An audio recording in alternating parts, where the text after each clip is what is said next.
Isang mapagpalang araw po sa ating lahat. Ako si Godfrey Vision and this is my devotion for today, March 23. And ang topic po natin for today is gaano kahalaga ang pag-aaral ng doktrina or doctrine.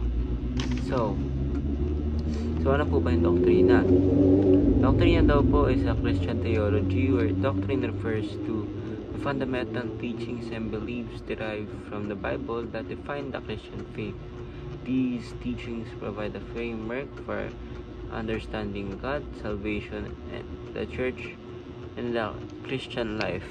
Doctrine is essential for maintaining theological accuracy, guiding believers in their faith, and protecting against false teaching. So, ano po ba to? So, sa Kristyanismo, ang doktrina daw po ay fundamental na mga turo at paniniwala mula sa Biblia na nagbibigay ng malinaw na direksyon sa pananampalataya. So, ito daw po ang batayan ng tamang pag-unawa sa Diyos, kaligtasan simbahan, at kung paano mamumuhay bilang isang Kristiyano.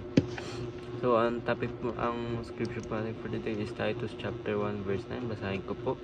You must hold firmly to the trustworthy message as it has been taught, so that you can encourage others by the sound doctrine and refute those who oppose it. So ibig sabihin daw po sa talatang ito po sa scripture po natin for today is pinakita ni Apostol Pablo ang kahalaga ng doktrina sa buhay ng isang mananampalataya, lalo na sa nakakakal po ng salita ng Diyos. Ang isang pinuno sa pananampalataya ay dapat matatag sa tamang turo upang may palaganap po ang tamang aral na matuwid at matuwid ang maling paniniwala. So first teaching po natin for today is doctrine is unavoidable. So ibig sabihin po hindi natin maaaring iwasan sa doktrina dahil ito po ang pundasyon ng ating pananampalataya. Lahat po ng tao ay may paniniwalang doktrina po, maging ito man ay totoo or mali.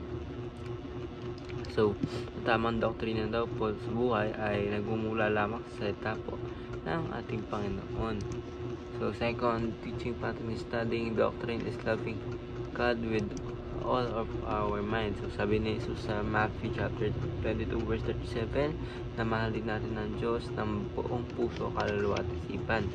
Ang pag-aaral ng tamang doktrina po ay nagpapakita ng pagmamahal natin sa Diyos dahil ito po ay isang pagsisikap na lubos siyang maunawaan at sundin ang kanyang kalooban.